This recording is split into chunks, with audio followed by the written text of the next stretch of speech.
Hello વિદ્યાર્થી મિત્રો, આપણે WCCમાં ચેપ્ટર નંબર 2ની શરૂઆત આજે કરવાના છીએ. ચેપ્ટર નંબર 2માં આપણે એસ્ટિમેશન કેવી રીતે થાય એને લગતા સિદ્ધાંતો, એને લગતી થિયરી જે છે એનો અભ્યાસ કરશું આજે. આ સબ્જેક્ટનું ટાઇટલમાં આપણે અગાઉ વાત કરીએ એમ wiring, estimation, costing and contracting.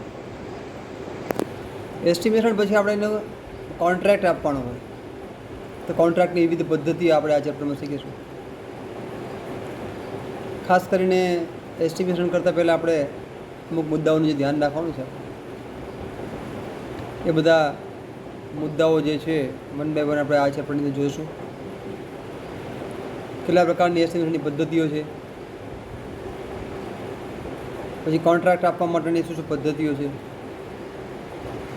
કે આપણે આનો પ્રાઇમરી ઇન્ટ્રોડક્શન મેળવીએ તો કોઈ પણ પ્રોજેક્ટની અંદર તમારે કેવા પ્રકારનું મટીરિયલ જોઈએ છે અને કેટલું મટીરિયલ જોઈએ છે એનું તમને સૌથી પહેલાં નોલેજ હોવું જોઈએ. પછી એ પ્રોજેક્ટ પૂરો કરવા માટે તમારે કેટલા પ્રકારના વ્યક્તિઓ, એટલે એમાં મજૂર ધારો કે જોઈએ છે તો એ મજૂરમાં સ્કિલ્ડ લેબર જોઈએ છે કે અનસ્કિલ્ડ જોઈએ છે, ઓફિસ સ્ટાફ કેવો જોઈએ છે, એન્જિનિયર કેવો જોઈએ છે, વગેરે વગેરે. આ પ્રોજેક્ટ કેટલા સમયમાં આપણે પૂરો કરવાનો છે અને એ પ્રોજેક્ટ કરવા માટે આપણી પાસે કેટલા પ્રકારના મોડર્ન ટૂલ્સ છે અને બીજાની જરૂર છે, બરાબર. અને પ્રોજેક્ટ માટેનું આપણું જે કે ફંડ છે, બજેટ છે, ઇન્કમ આપણી ક્યાંથી જે છે, મને કોણ પૈસા આપશે, પ્રોજેક્ટ પૂરો થશે પછી આપણે જે છે એ પ્રોજેક્ટનો પૈસા આપણને મળશે. પહેલાં આપણે પ્રોજેક્ટ પૂરો કરવા માટે આપણી પાસે ફંડ હોવું જોઈએ, જેથી પ્રોજેક્ટ પૂરો થઈ શકીએ. અને આપણે જેના માટે પ્રોજેક્ટ કરીએ છીએ એ પ્રોજેક્ટ પૂરો થશે એટલે એ પાર્ટી આપણને પૈસા આપશે. તો આ બધી બાબતો જે છે આમાં આપણે આ ચેપ્ટરમાં શીખવાના છીએ. તો સૌથી પહેલાં સ્ટાર્ટ કરીએ એસ્ટિમેશનથી. ડિફાઇન એસ્ટિમેશન આપણને શબ્દ પૂછે, એવું વ્યાખ્યા પૂછે કે વ્યાખ્યા આપો તમે એસ્ટિમેશનની. તો what is the definition of estimation? Estimation એટલે અંદાજ કરવો.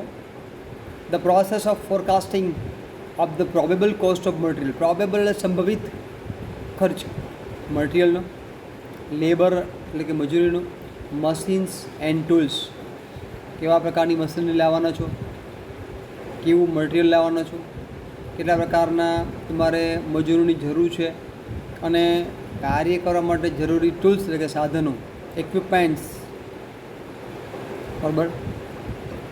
એનો સંભવિત ખર્ચો કેટલો છે એનો આપણે જે અંદાજ કરીએ છીએ. Forecasting of the probable cost, સંભવિત ખર્ચની આગાહી કરવી એટલે કે એ અંદાજ બાંધવો. હવે આ જે તમે અંદાજ બાંધવાના છે શેના માટે? તો કે two carry out any project and to complete it within the prescribe limit. તમે કોઈ પ્રોજેક્ટ પૂરો કરવા માગો છો નિશ્ચિત સમય મર્યાદાની અંદર, તો એ નિશ્ચિત સમય મર્યાદામાં પ્રોજેક્ટને પૂરો કરવા માટે જરૂરી માલસામાન, માણસો અને મટીરિયલ જે છે એનો કેટલો ખર્ચો જે થાય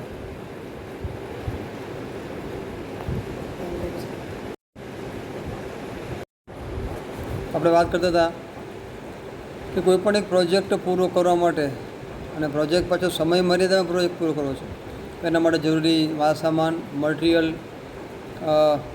મજૂર, મશીન અને સાધનો, એનો જે સંભવિત ખર્ચ થવાનો છે એની આગાહી કરવાની જે પ્રક્રિયા છે એને આપણે એસ્ટિમેશન કહીએ છીએ. આ વ્યાખ્યા જે છે ઇમ્પોર્ટન્ટ છે from exam point of view also. અને આપણે ડે ટુ ડે લાઈફની અંદર પણ આપણે આ કાર્ય કરતા હોઈએ છીએ. હું તમને એક આપણે પ્રેક્ટિકલ એક્ઝામ્પલ આપીશ એસ્ટિમેશનનું, તમે બધા એનાથી સહમત થઈ જશો. આપણે આ કોઈ નવી બાબત ખરેખર આપણા જીવનમાં કોઈ નવી બાબત છે જ નહીં. એસ્ટિમેશન કરવું એટલે તમે રૂટીનમાં આપણે આ બધું કરીએ છીએ. હું તમને ઉદાહરણ આપું કે ધારો કે તમારું ડિપ્લોમા પૂરું થવાનું છે અને તમને એમ થાય, તમારા ફાધરને એમ થાય કે ભાઈ નેક્સ્ટ યર આનું ડિપ્લોમા પૂરું થતાં લગ્ન કરી દેવા છોકરાના. તો લગ્ન કરી દેવા માટે ધારો કે છોકરીનું બધું ફાઇનલ થઈ ગયું છે, તો કેવા કેવા ખર્ચા થશે લગ્ન માટે. તો છોકરી પોતે નાખી છે, અમદાવાદનો છોકરો છે, રાજકોટ ધારો કે એને લગ્ન કરવાના છે, તો સૌથી પહેલાં અહીંથી જાનમાં કેટલા માણસો લઈ જવા, તેના માટે બસ બાંધવી, વરરાજાના કપડાનો ખર્ચો અને બીજું બધું અલગ અલગ જે છે અને મેકઅપના ખર્ચા. છોકરાના લગ્ન છે તો એની પત્ની એટલે કે પુત્ર વધુને તમારા પિતાશ્રી વિચારશે કે મારે આટલું આટલું સોનું આપવાનું, આટલા કપડાં આપવાના છે, અને વિવાહ વેલાના જે ઘર છે બધા વિવાહવાના પક્ષના ઘર બધા સગાવાલા, એને મારે આટલા આટલા આટલા કપડાં આપવાના છે, એનો ખર્ચો. મારા દીકરાના લગ્ન છે એટલે જમણવાર રાખવાનું છે, તો મારા આટલા 500 સગાને મારે બોલાવવાના છે સગા સંબંધીને, એને જમવાનો ખર્ચો આટલો. મારા દીકરાનો વરઘોડો કાઢવાનો થશે મારે, તો આટલો ખર્ચો વરઘોડામાં થશે.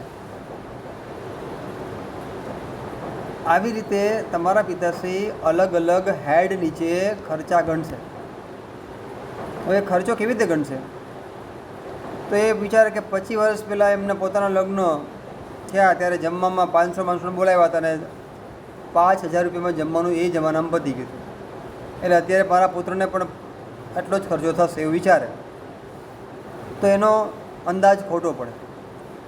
કેમ કે 500 માણસોને જમાડવા માટેનો અત્યારનો ખર્ચ જે છે એ આજના 25 વર્ષ પહેલાંના ખર્ચાથી ઘણો બધો વધી ગયો છે.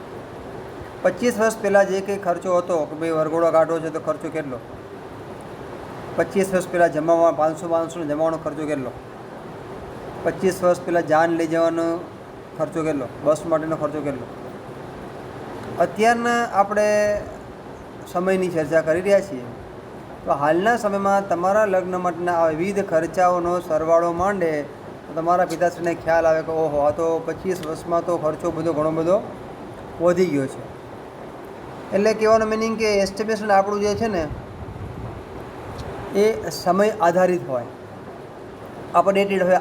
આજની સ્થિતિમાં મારે કેવી ક્વોલિટીનું મટીરિયલ જોઈએ છે અને કેટલી ક્વોન્ટિટીમાં મટીરિયલ મારે જોઈએ છે, એના આધારે મારો ખર્ચો વધઘટ થાય.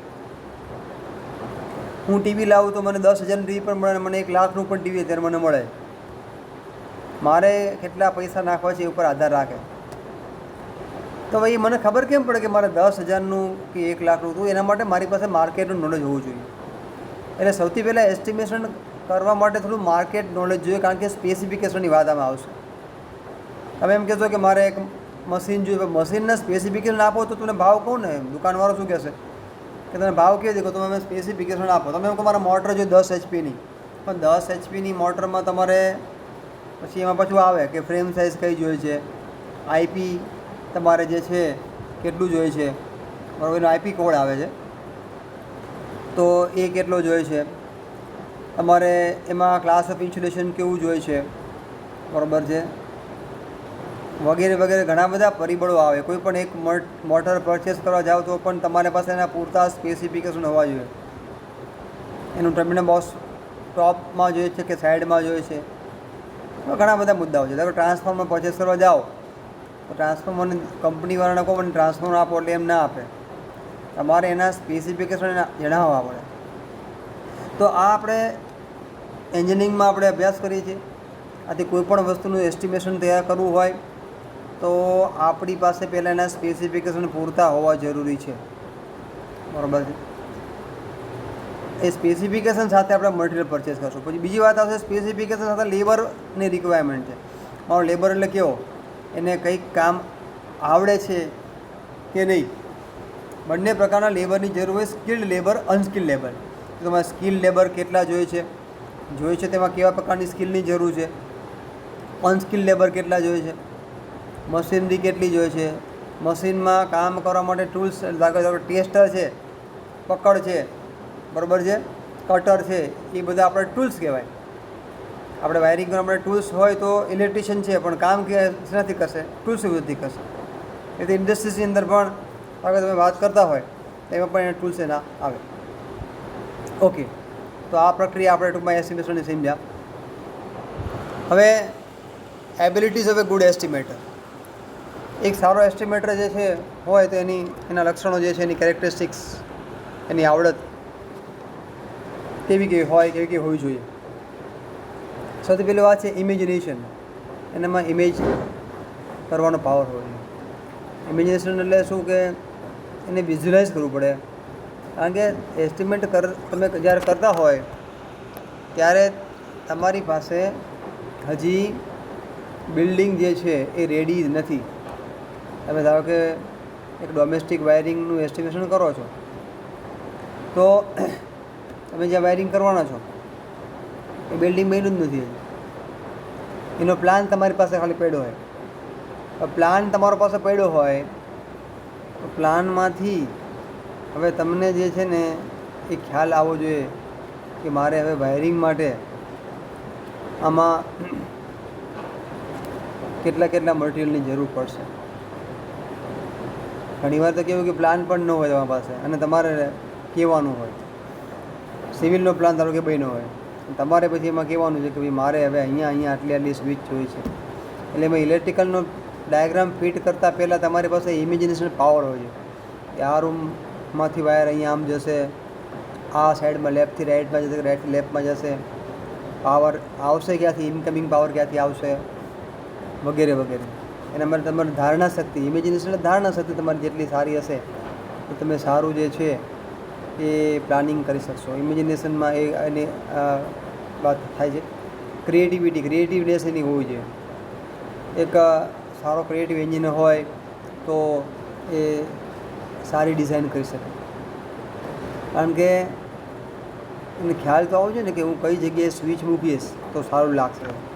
એક તો તમારા આઈએસના જે કોર્સ છે, આઈ રૂલ્સ છે, એના આધારે તમારે વાયરિંગની હાઇટ, સ્વિચ બોર્ડની હાઇટ બધું વગેરે ફિક્સ છે જ. એ નિયમ પ્રમાણે જ કાર્ય કરવું. છતાં પણ તમારી પાસે થોડી ક્રિએટિવિટી હોવી જોઈએ જેથી કઈ જગ્યાએ ક્યાં મૂકવું અને કઈ જગ્યાએ મૂકવાથી દેખાવ ખરાબ થતો નથી બિલ્ડિંગનો એ પણ જોવું પડે છે. ઇનિશિયેટિવનેસ એટલે ઇનિશિયેટિવ લઈને એટલે ઉત્સાહથી તમારે જે છે જાતે કોઈ આપણને શીખવાડે, આપણને કહે પછી કરીએ નહીં, જાતે આપણે જે છે એ સમજીને આપણે કરીએ એવું આપણે ઇનિશિયેટિવ લેવું પડે. પંક્ચ્યુઆલિટી એ કામમાં તત્પર અને રેગ્યુલર હોવા જોઈએ.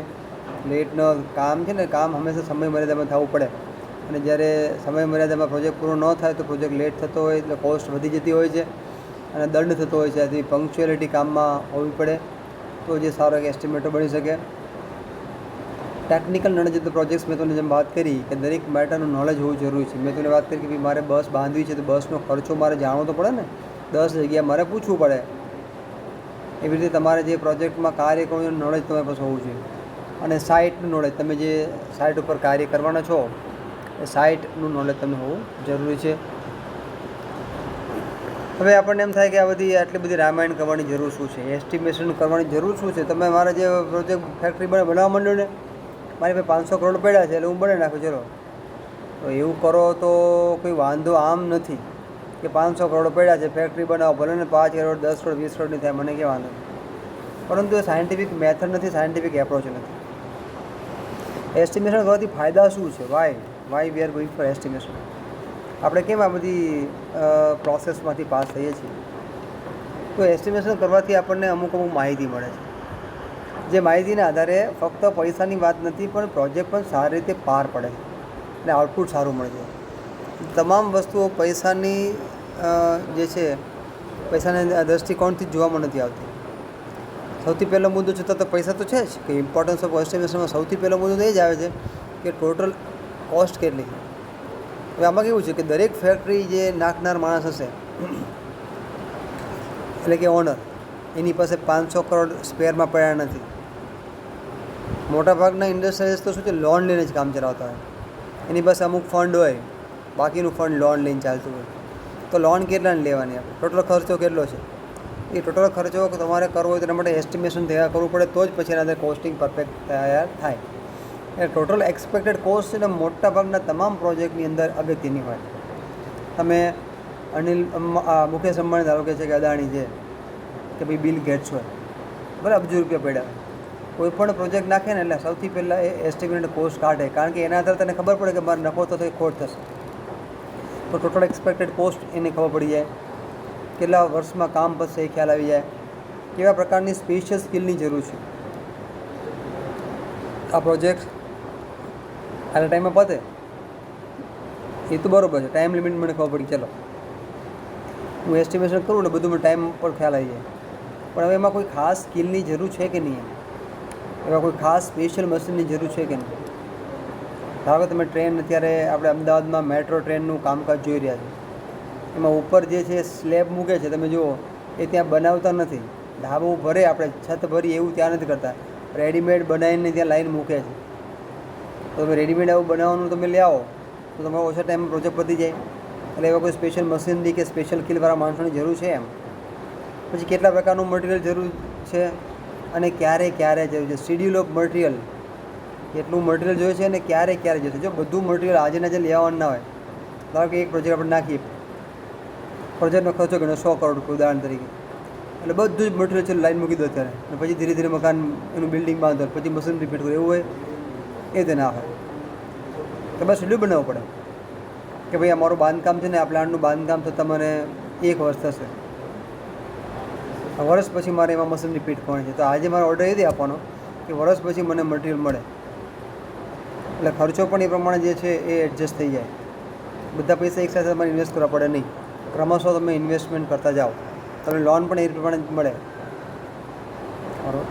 અને આ બધો ખર્ચો પૂરો થશે તો એના આધારે પછી મને છેલ્લે પ્રોફિટ થશે કે લોસ થશે એ આપણને આમાં આઈડિયા આવી જશે. હવે ઇમ્પોર્ટન્ટ ફંક્શન્સ ઓફ એસ્ટિમેશન, એસ્ટિમેશનના મુખ્ય કાર્ય શું? તો ઘણી બધી આપણે ચર્ચા કરી કે એમાંથી અડધું બધું આમાં રિપીટ થશે. ક્વોન્ટમ ઓફ વર્ક, વર્ક કેટલું છે તમને ખ્યાલ હોય તો તમે આગળ વ્યવસ્થિત એસ્ટિમેટ કરી શકશો. ટોટલ એના આધારે ટોટલ ખર્ચો કેટલો, material cost and labour cost both. તમારે કોઈ સ્પેશિયલ મશીનની જોઈએ એનો ખર્ચો કેટલો, ઓવરહેડ ચાર્જિસ તમારા આમાં કેટલા થવાના છે, કન્ટિન્જન્સી ચાર્જિસ કેટલા થવાના છે, પ્રોફિટ લોસ મેનેજમેન્ટ, પ્રોફિટ થશે લોસ થશે તો પછી લોસ થયું લાગતું હોય તો એ ભાવ વધારવા પડે, પ્રોફિટ માટે શું કરવું મારે, control over quantity of material, મારે ક્વોન્ટિટી જે જોઈએ છે મટીરિયલની એની ઉપર મારે કંટ્રોલ કેવી રીતે મેળવવો એમ, એટલે કેટલું બનેલું ઓછું કરવું એમ, quality of work, time management and economical procedure, તમારે જે છે વર્ક સારું થાય અને હવે સમયમાં થાય, બરાબર છે, એ માટેની બધી પ્રોસેસ તમારે બધી અહીં કરવી પડશે. હવે વાત કરીએ એસ્ટિમેશનના પ્રકારની, એટલે કે અંદાજના પ્રકાર. તો 2 પ્રકારના મુખ્ય એસ્ટિમેશન થાય છે, એક એપ્રોક્સિમેટ એસ્ટિમેટ અને બીજું છે સાયન્ટિફિક એસ્ટિમેશન. તો એક ઉદાહરણ આપું. ધારો કે તમારા ઘરે નવું એક મકાન બનાવ્યું અને તમારે વાયરિંગ કરવું છે, તો વાયરમેનને બોલાવો કે ભાઈ મારા મકાનમાં વાયરિંગ કરવાનું છે. હવે મકાન આખું બની ગયું છે એટલે કેસિંગ કેપિંગ વાયરિંગ દિવાલ ઉપર ફિટ કરી દે છે. તો એ આશરે કહી દે કે ભાઈ 50,000નો ખર્ચો થશે, જોઈએ આમ થોડું જોઈ લે ઉપર, પછી આખું વાયરિંગ પતી જાય અને 50,000ની બદલે 70,000નો ખર્ચો થાય. તો તમે શું કહો? એટલે તને કંઈ ખબર પડે છે કે નહીં, 50,000ની બદલે 70,000, 20,000 વધારે થયા, 50,000ની બદલે 45,000 થાય કે 55 થાય, 48 થાય કે 52 થાય તો બરાબર, 2-5,000 આગું પાછું, 20,000નો ફેર તો બહુ મોટો કહેવાય. આવું ક્યારે થાય? એપ્રોક્સિમેટ એસ્ટિમેશન કર્યું હોય તો થાય. એની અંદર તમે કોઈ નિયમો જે છે ખાસ એટલે હવે જોતા નથી, આશરે ગમે એમ કહી દો છો. એપ્રોક્સિમેટ એસ્ટિમેશનમાં શું શું એને ખાસ પ્રોસેસ છે એની વાતોને કહું. એમાં લગભગ એટલે આમ જો તો કોઈ પ્રોસેસ છે જ નહીં, પણ એમાં શું શું કરે છે લોકો એમ. It is based on thumb rule and little knowledge. કોઈ નિયમનો ઉપયોગ નથી કરતા, સામાન્ય જ્ઞાનથી કરી નાખે. એક્યુરેટ નથી, નો એક્યુરેટ. તો એનાથી શું થાય? એક્યુરેસી ના હોય એટલે મટીરિયલની શોર્ટેજ થાય. કારણ કે તમે કોઈ પ્લાનિંગ તો કર્યું નથી, કેટલા મટીરિયલ જોઈશે મારે 25 સ્વિચ જોઈ, 25 મારે સોકેટ જોઈ, 25 મીટર વાયર જોઈ, 50 મીટર અર્થ વાયર જોઈએ, એવું બધું તમે કે પ્લાનિંગ કર્યું, માપ મેઝરમેન્ટ કર્યું ને તમે એમને લખી નાખ્યું 25 સ્વિચ, 25 સોકેટ એવું. અને ખરેખર જ્યારે મકાન બનાવીને બધું કરવા જાય તો 50 સ્વિચ જોઈએ, તો શોર્ટેજ થઈ ગયું મટીરિયલનું, ફરી લેવા જવાનું થાય. હવે લેવા જવામાં શું થાય ખબર છે? જ્યાંથી તમને સસ્તા ભાવે ને હોલસેલ ભાવે તમને મળતું હોય મટીરિયલ, ત્યાં તમે લેવા જાઓ તો સસ્તું પડે. ત્યાં ઘડીએ ઘડી જવાય નહીં, એકવાર જઈએ તો બધા લિસ્ટમાં બધું લઈ આવે. એટલે કહેવાનો મિનિંગ એપ્રોક્સિમેટ એસ્ટિમેશનમાં તમને સાચો અંદાજ સંખ્યાનો મળતો જ નથી. બીજી little utility of availability and skill of persons. માણસોની જે સ્કિલ છે અને જે અવેલેબિલિટી છે એનો પૂરતો ઉપયોગ થતો નથી. Possibility of uncomplete of work and wastage of time and money. કામ સમયમાં પૂરું નહીં થાય એવી શક્યતા વધી જાય છે. આમાં ખર્ચો પણ વધી જાય શક્યતા છે. બરાબર છે. અને ઘણીવાર મટીરિયલ બગડે, કારણ કે તમને શું કહે એ કહે કે ભાઈ 50 સ્વિચ લે આવો, સ્વિચ ફિટ થાય તો 35 સ્વિચ ફિટથી 15 સ્વિચ વધી હોય, પાછો લે તો લે, ના લે તો શું કરવાનું? બધા સ્વિચ તો પાછી લે, પણ વાયર હોય, વાયર એ તમારી પાસે એને મંગાવ્યો હોય કે 60 મીટર વાયર લાવો અને 38 મીટર વાયર વાપરે, અથવા ધારો કે 48 મીટર વાયર વાપરો, તો એનો 12 મીટરનો ટુકડો લે નહીં. વેસ્ટેજ ઓફ મટીરિયલ એટલે વેસ્ટેજ ઓફ મની. બરાબર. Sometimes work to be held due to under estimations. ઘણીવાર શું થાય, એસ્ટિમેશન બરોબર ના થયું, મટીરિયલ ખૂટે એના કારણે શું થાય, કામ તમારું ડીલે થઈ જાય, ટાઈમમાં કામ પતે નહીં. Quantity and decency of work is not maintained as a work is completed in parts. સમયમાં કામ થવાની શક્યતા રહેતી નથી, અને ક્વોન્ટિટી અને ડિસન્સી પણ જળવાતી નથી, કારણ કે શું થાય કે તમારે ટુકડે કામ કરવું પડે. મટીરિયલ ખૂટ્યું હોય, માણસો જે છે કે મળ્યા ના હોય, પ્લાનિંગથી હાલતા નથી આપણે, એટલે અલગ ટુકડે કામ થાય ને એટલે ડિસન્સી જળવાય નહીં. ઘણીવાર તો એવું થાય કે આ સ્વિચ, આ બોર્ડમાં 5 સ્વિચ છે ને, તો 3 સ્વિચ અલગ કંપનીને લાવવી પડે, 2 સ્વિચ આ કંપનીને લાવવી પડે. કેમ? તમે ગામડામાં રહેતા હોય અને એસ્ટિમેટ કરતાં મટીરિયલ ખૂટ્યું, તો બીજી 2 સ્વિચ લેવા જાઓ તો સિટીમાં તમે જઈ શકે એવું છે નહીં, ગામડામાં રહો છો અને તમે જીદી લેવા કે ત્યારે મળી નહીં, તો કરવાનું શું? તો આવું બધું થાય, મટીરિયલ બદલાઈ જાય. એટલે ટૂંકમાં એપ્રોક્સિમેટ એસ્ટિમેશન સરવાળા જે છે ને બહુ જ ખર્ચાળ પડે અને દેખાવ બહુ ખરાબ લાગે, એ યોગ્ય પદ્ધતિ નથી. તો બીજી યોગ્ય પદ્ધતિ છે એ સાયન્ટિફિક એસ્ટિમેશન છે, અથવા એને ડિટેલ્ડ એસ્ટિમેશન આપણે કહીએ છીએ. It is based on accurate analysis from the drawing plans and prepared by experts. Expert છે ને એ બિલ્ડિંગનો લેઆઉટ અને ડ્રોઈંગ પ્લાનના આધારે એ નક્કી કરે કે કેટલી સ્વિચ જોઈએ, કેટલા સોકેટ જોઈએ, કેટલા ફેન રેગ્યુલેટર જોઈએ, કેટલા મીટર વાયર જોઈએ, બરાબર, કેટલા ફૂટ પાઇપ જોઈએ, કેટલા એના અલગ આપણે સ્ક્રૂઝ જોઈએ છે, સેડલ્સ કેટલા જોશે, વગેરે નક્કી કરે. શાંતિથી ઓફિસમાં બેઠા નિયમ પ્રમાણે સાયન્ટિફિકલી ડ્રોઈંગ પ્લાન ઉપરથી બધું નક્કી કરે. મોસ્ટલી એક્યુરેટ મેથડ છે. આથી મટીરિયલ ઓછો થવાના, ઘટવાના ચાન્સીસ બહુ ઓછા છે.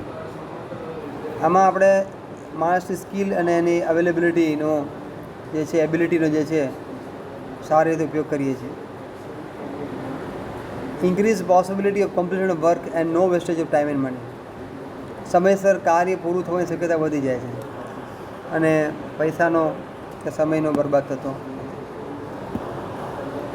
એસ્ટિમેશનમાં ભૂલ થવાને કારણે મટીરિયલ ઓછું આવ્યું હોય અને કામ અટકી પડે એવી શક્યતા આમાં થતી નથી. અને એક જ પ્રકારનું મટીરિયલ વપરાય છે, ડિસન્ટ લાગે છે, લુક્સમાં સારું લાગે છે, ક્વોલિટી પણ સારી જળવાય છે, કારણ કે એક જ પ્રકારનું મટીરિયલ આપણે પ્લાનિંગથી લાવીએ છીએ, આપણને મળતું હોય છે. તો સાયન્ટિફિક એસ્ટિમેશન અને એપ્રોક્સિમેટ એસ્ટિમેશનના આપણે આજે અલગ મુદ્દા જોયા. આનો આપણને તફાવત પણ એક્ઝામમાં પૂછ્યા છે, ડિફરન્સ તમારે સમજાવવાનું થાય. પછી એક મુદ્દો છે factors to be considered for scientific estimation. હવે તમારે સાયન્ટિફિક એસ્ટિમેશન કરવું જ છે, ચલો તમને મહત્વ સમજાઈ ગયું. તમે કયા મુદ્દાના આધારે કરશો? એના મુદ્દા આપણને સમજાવે છે કે પહેલાં તમારી પાસે પ્લાન હોવો જોઈએ, જેનું ડિટેલમાં ડ્રોઈંગ હોવું જોઈએ. એના આધારે તમે મટીરિયલની ક્વોન્ટિટી નક્કી કરો. ખાસ કરીને સ્પેસિફિકેશન પહેલાં લખો કે કેવા પ્રકારના સ્પેસિફિકેશન મારા મટીરિયલ જોઈએ છે અને કેટલું જોઈએ છે. પછી મારે જે મટીરિયલ જોઈએ છે એ સ્પેસિફિકેશન મારું મટીરિયલ માર્કેટમાં મને મળે છે કે નહીં. પછી એના ભાવ કેવા છે, કારણ કે ભાવને આધારે તમારે કસ્ટમરને કહેવું પડશે મારે આટલો આ પ્રોજેક્ટમાં ખર્ચો થશે. કસ્ટમર ના પાડશે તો તમારે શું કરવું પડશે? એનાથી ઓછા ભાવવાળું મટીરિયલ લેવું પડશે, બરાબર છે. અને તમને જે સ્ટાન્ડર્ડ ઇન્ડિયન સ્ટાન્ડર્ડ પ્રમાણેનું મટીરિયલ તમને જે છે લેવાનું કહે તો તમને ખબર હોવી જોઈએ કે કઈ કંપનીનું મટીરિયલ IS પ્રમાણેનું છે. સાઇટ ઉપરની કન્ડિશન કેવી છે, ભેજવાળું વાતાવરણ હોતું એ પ્રમાણે મટીરિયલ લેવું પડે તમારે, એમ બરાબર છે. સ્કિલ્ડ લેબર મળશે કે નહીં, અને આ તમામ વસ્તુ મળી ગયા પછી એના ઉપરના ઓવરહેડ ચાર્જીસ, કન્ટીજન્સી ચાર્જીસ બધા જે છે કેટલા આપણે લગાવવા, એ બધા જ મુદ્દાઓને ધ્યાનમાં રાખીએ તો આપણે સાયન્ટિફિક એસ્ટિમેશન કરી. તો મિત્રો આપણે ખાસ આજે ચર્ચા કરી કે આ સાયન્ટિફિક એસ્ટિમેશન આ રીતે થાય. પણ હવે એ સાયન્ટિફિક એસ્ટિમેશન કરું છું તેના માટેની મારી પદ્ધતિ, એસ્ટિમેટિંગ ટૂલ્સ કયા તો પહેલું મેં હમણાં ચર્ચા કરી કે ડ્રોઈંગ તમારી પાસે હોવું જોઈએ, કે બ્લુ પ્રિન્ટ હોવું જોઈએ અને તમને એ વાંચતા આવડવું જોઈએ. ઘણીવાર શું બ્લુ પ્રિન્ટ પડી છે પણ ઇન્ટરપ્રિટેશન કરતાં મને આવડતું નથી, સિમ્બોલની મને ખબર પડતી નથી, વાયરિંગ વાંચતા નથી આવડતું, તો ના ચાલે. એટલે આપણે પહેલાં ચેપ્ટરમાં ખાસ કીધું તો બધા સિમ્બોલ મોઢે કરી નાખજો, તો જ તમે સાચી રીતે ઇન્ટરપ્રિટ કરી શકશો. બીજું મેથેમેટિક્સનું પ્રાઇમરી નોલેજ હોવું જરૂરી છે. સરવાળા, બાદબાકી, ગુણાકાર, ભાગાકાર બધું આવડવું જોઈએ, બરાબર, તો જ તમે સાચું મટિરિયલ ગણી શકશો. પછી એની ક્વોન્ટિટી અને ક્વોલિટી મટિરિયલની તમારે જે છે જે સિલેક્ટ કરવું છે કેવી હશે, અને મટિરિયલ સમયસર મળશે કે નહીં એ જોવું પડે. અધરવાઇઝ શું થાય, મટિરિયલ સમયસર ન મળે ને તો પ્રોજેક્ટ લેટ થાય અને એને ભાવ વધી જાય, મોંઘો પડે પ્રોજેક્ટ પણ, બરાબર છે. SORની માહિતી હોવી જોઈએ, શેડ્યુલ ઓફ રેટ્સ. SOR વિશે વધારે ડિટેલ પછી આપણે ભણશું. પોલિટિકલ સિચ્યુએશન અત્યારે શું છે એ કેમ જાણવું પડે. ઘણીવાર શું ચૂંટણી આવતી હોય તો ચૂંટણી પછી આપણે ઘણીવાર જોઈએ છીએ એમ ભાવ વધી જાય, ભાવ વધારો થઈ જાય, તો ખબર હોય છે કે ચૂંટણી અત્યારે કોઈ છે નહીં એટલે ભાવ આ પ્રમાણે સ્ટડી રહેશે. અધરવાઇઝ શું થયું કે તમે ઇલેક્શન પહેલાં તમે એસ્ટિમેટ કરો ને ઇલેક્શન પછી માલ લેવા જાઓ ને તો ભાવમાં ફેરફાર થઈ ગયો. પછી વર્તમાન કાયદાઓ શું છે, પ્રિવેલિંગ લોઝ તમારે જોવા પડે. એ લો મુજબ તમે પ્લાનિંગ ના કરો તો ખોટું પ્લાનિંગ થાય, અને એવું કરવા જાઓ તો પાછું એની પનિશમેન્ટ પેનલ્ટી આવી શકે. ત્યારે સ્કિલ્ડ વર્કર્સ જે છે એ અવેલેબલ છે કે નહીં, અને એને ચાર્જિસ કેટલા છે, કેટલા ટાઈમમાં પ્રોજેક્ટ પતાવો. કારણ કે ઘણીવાર શું થાય કે પ્રોજેક્ટ જો જલ્દી પતાવો ને સ્પીડમાં તો મોંઘો પ્રોજેક્ટ પડે, કારણ કે સ્પીડમાં પ્રોજેક્ટ પતાવવા માટે મટિરિયલ અને લેબર તમને હંમેશા મોંઘા મળે. તો આ બધા જે છે પરિબળો તમને ખ્યાલ હોય તો તમે સારું એસ્ટિમેશન તૈયાર કરી શકો. તો ચેપ્ટર 2ની અંદર શરૂઆતમાં આપણે આટલું ભણ્યા છે, અને હવે આપણે આગળ નેક્સ્ટ સેશનમાં પાછું મળીશું. Okay, thank you.